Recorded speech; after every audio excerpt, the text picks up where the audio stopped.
Boa noite, liberais. Temos ouvido falar muito nos últimos tempos, eu creio que vamos ouvir falar ainda mais nos próximos, portanto, preparemos-nos para isso, sobre voto útil. E aquilo que eu quero dizer-vos é que voto útil nestas eleições é o voto que muda o governo, sim, porque é muito importante mudar o governo, mas é mais do que isso. O voto que, mudando o governo, muda também o país.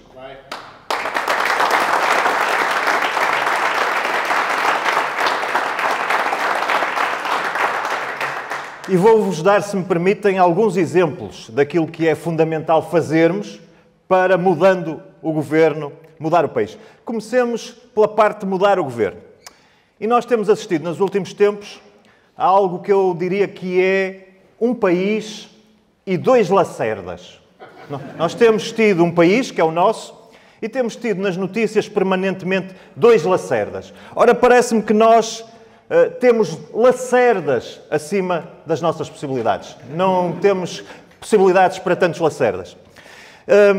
E porquê? Porque, basicamente, está acima das nossas possibilidades de sermos um país credível, um país com instituições credíveis, com confiança, quando temos o amigo, ou o melhor amigo do Primeiro-Ministro, a ser nomeado ao longo dos tempos para participar e estar envolvido em grandes negócios do Estado português. E, portanto, isso é viver acima das possibilidades de um país credível que nós queremos ser. E esse é o primeiro lacerda. E depois temos um outro lacerda, um segundo lacerda, que é Lacerda Salles. E também estamos a viver acima das nossas possibilidades de lacerdas com o caso que envolve Lacerda Salles. E porquê? Porque, independentemente das considerações que nós façamos sobre o envolvimento que tem ou não tem no caso do Hospital de Santa Maria, que tem estado nas notícias, o certo é que ter um ex-secretário de Estado que se recusa a prestar esclarecimentos, que se recusa a dizer aos portugueses se teve ou não envolvimento, e tendo tido, que tipo de envolvimento é esse, isso parece-me, mais uma vez, que é termos lacerdas acima das nossas possibilidades. E estes dois casos, estes dois lacerdas que temos tido a ocupar o espaço noticioso nas últimas semanas, creio que resumem bem aquilo que foi a governação de António Costa no que diz respeito às instituições, à credibilidade das instituições ou à falta dela e ao padrão ético que é colocado na gestão das instituições.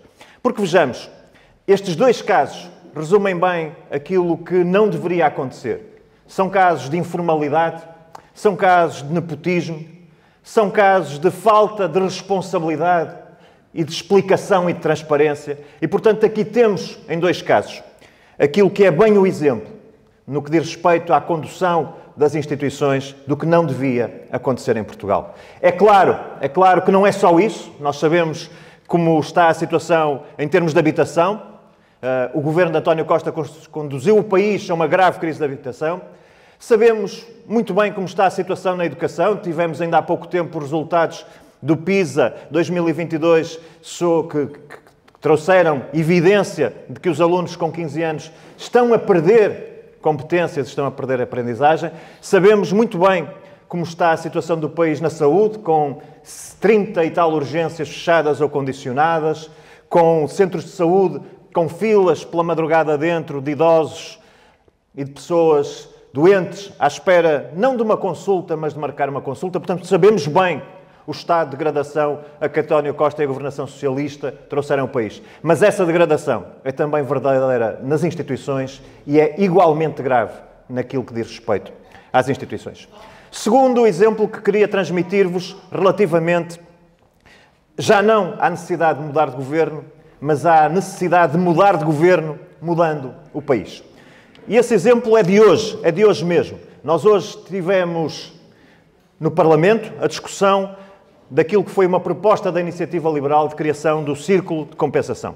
Porque é que a Iniciativa Liberal entendeu que era importante discutir no Parlamento o Círculo de Compensação? Por uma razão muito simples. É que o atual sistema eleitoral, nas últimas eleições, desperdiçou mais de 700 mil votos. Houve 700 mil, mais de 700 mil portugueses que votaram nessas eleições e que viram que o seu voto não servia para eleger nenhum representante. E isso é um problema do sistema, nós temos um problema de representação e temos dois partidos que fazem parte do Bloco Central, chamemos-lhe assim, o PS e o PSD, que ao longo do tempo sempre disseram, nos últimos 30 anos, que de facto havia um problema. Há de facto um problema de representação. Que de facto o círculo de compensação seria uma boa ideia. Que estariam disponíveis para começar a resolver o problema com o círculo de compensação. Qual é o problema? O problema é que, no momento de assumir isso, eles já não dizem presente. Quando se trata de falar em tese, de dizer sim, é um problema, de reconhecer o problema, tudo bem, conseguem fazê-lo. Quando se trata de apresentar soluções, ou pelo menos de as votar favoravelmente, aí já não dizem presente. E, portanto, temos dois partidos que, ao longo de, como eu digo, de mais de 30 anos, reconhecendo o problema, nunca tiveram iniciativas que levassem à sua solução e que terminam depois, já perto do fim da atual legislatura, interrompida precocemente, a votar esta iniciativa, da Iniciativa Liberal do Círculo de Compensação, a votar, dizia, desfavoravelmente, a chumbar esta proposta da Iniciativa Liberal, que era uma proposta simples, que criava um círculo de compensação e sobre a qual nós dissemos que tínhamos total disponibilidade para discutir essa proposta, para acolher as sugestões que fizessem, para melhorar. Se não estavam satisfeitos com 40 deputados pelo círculo de compensação, que fossem 30, que defendessem que eram 20, que eram 25, quer que fosse, mas não. Sempre que se trata de fazer o país avançar, de resolver os problemas estruturais do país, de ter coragem para afrontar interesses instalados, aí, o PS e o PSD. O Bloco Central diz sempre ausente e nunca presente. É por isso,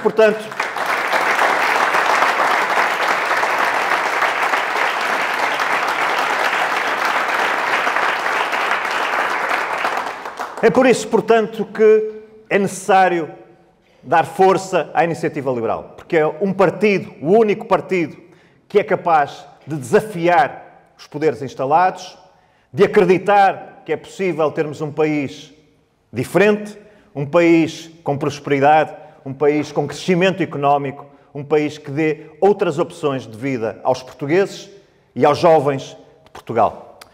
Ainda hoje, numa entrevista, perguntavam-me, bem, mas esta questão de ser Presidente da Iniciativa Liberal, como é, porque não é?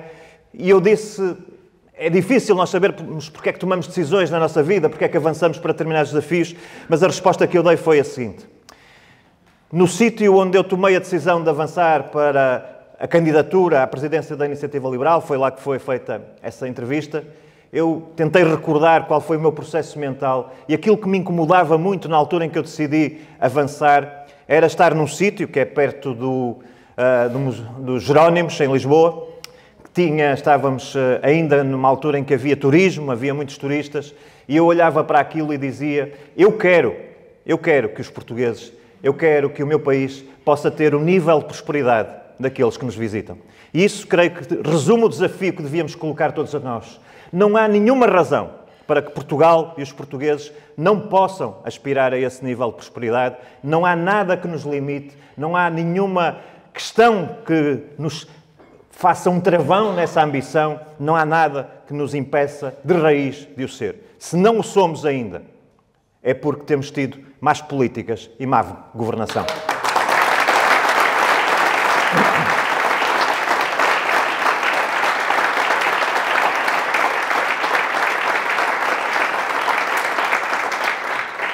E eu sei que nestes tempos têm acontecido muitas coisas desagradáveis no país.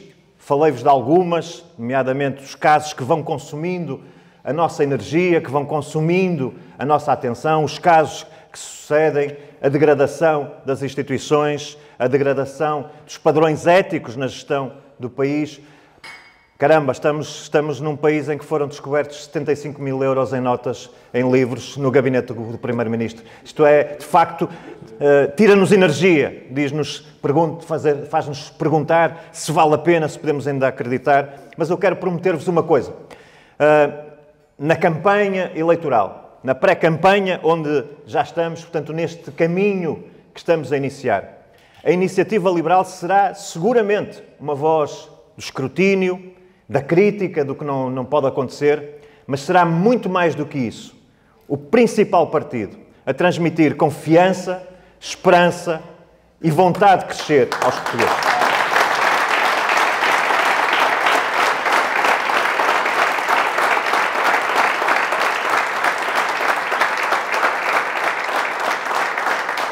Porque não me peçam para acreditar que os portugueses não conseguem mais. Os portugueses conseguem mais e vão conseguir mais com a Iniciativa Liberal.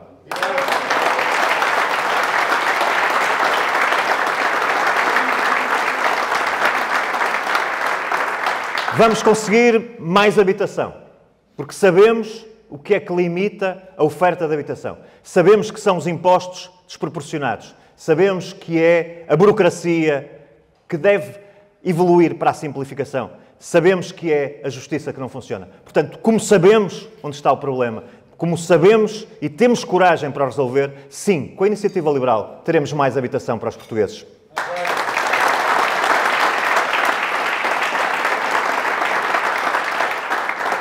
E sabemos exatamente que na saúde estamos perante um problema estrutural que já não se resolve com remendos e onde é preciso, mais uma vez, ter a coragem de saber que as opções que existem são a alteração do princípio que tem regido os cuidados de saúde. Não interessa se o serviço é público, se é privado ou se é do setor social.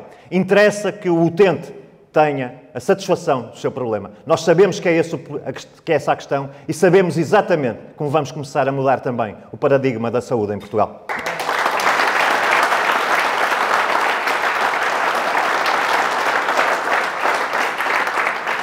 E sabemos também que não há crescimento se as pessoas, se as empresas, se a atividade económica estiver asfixiada por impostos que não deixam que as empresas cresçam. Há um incentivo hoje em Portugal a que as empresas fiquem pequenas. Ao contrário do que seria desejável, que era dizer às empresas cresçam, porque isso traz vantagem, traz riqueza para o país, nós temos um sistema fiscal que diz às empresas nunca cresçam. É o complexo de Peter Pan imposto pelo Estado. Nós vamos acabar com esse complexo, nós vamos dizer às empresas, sim, nós queremos que as empresas cresçam.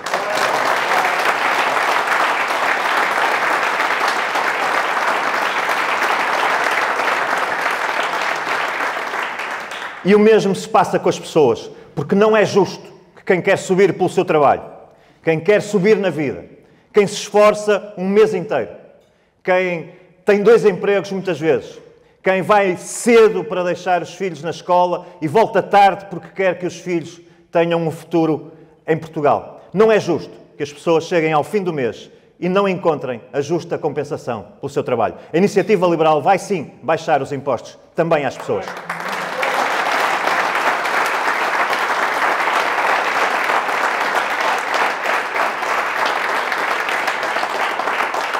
E estas são as nossas ideias, um pequeno resumo das nossas ideias para a saúde, para os impostos, para o crescimento económico, para a educação, para o sistema eleitoral, como acabei de vos transmitir também. E as ideias são importantes. Temos dito que este é o partido das ideias e é verdade.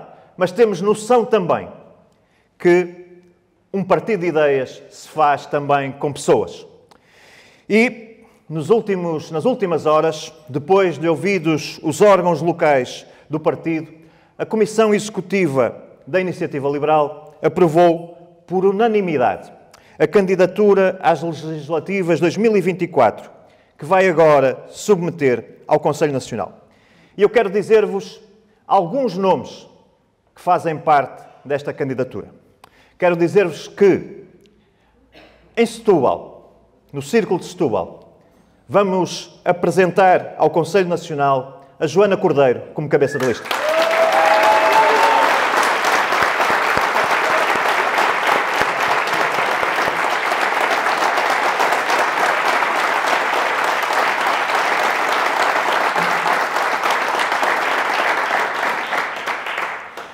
Quero dizer-vos que o cabeça de lista que vamos apresentar ao Conselho Nacional por Lisboa é o Bernardo Blanco.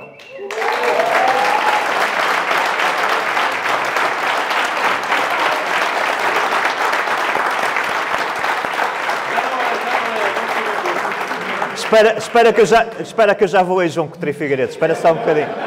Espera só mais um bocadinho. Quero dizer-vos que o número 2 que vamos apresentar ao Conselho Nacional por Lisboa é a Mariana Leitão.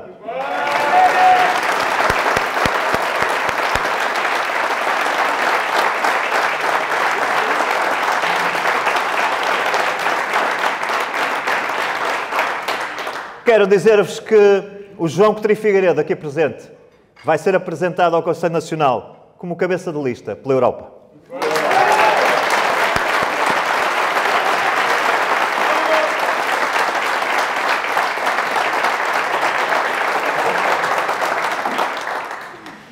Quero dizer-vos que a Iniciativa Liberal fez um esforço e tem a capacidade de atrair independentes, que são pessoas muito relevantes na sociedade e que têm prestado um enorme serviço e que estão agora juntos connosco. Vou falar-vos apenas de alguns exemplos. Estão agora juntos também com este projeto a dar a sua competência, a sua cara por este projeto liberal. E queria dizer-vos que o cabeça de lista que vamos apresentar ao Conselho Nacional por Coimbra é o Pedro Brinca.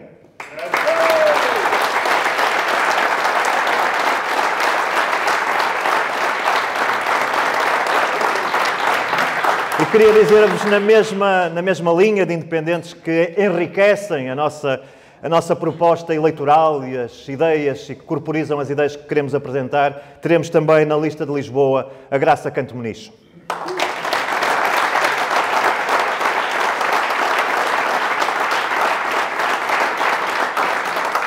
Quero dizer-vos que apresentaremos ao Conselho Nacional o nome da Patrícia Gil Vaz como número 2 pelo Porto.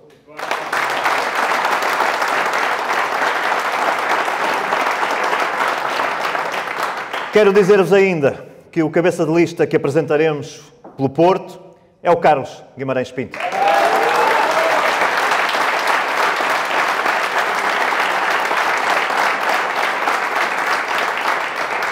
E quero dizer-vos por último que a decisão mais fácil foi mesmo para mim e vou por Braga.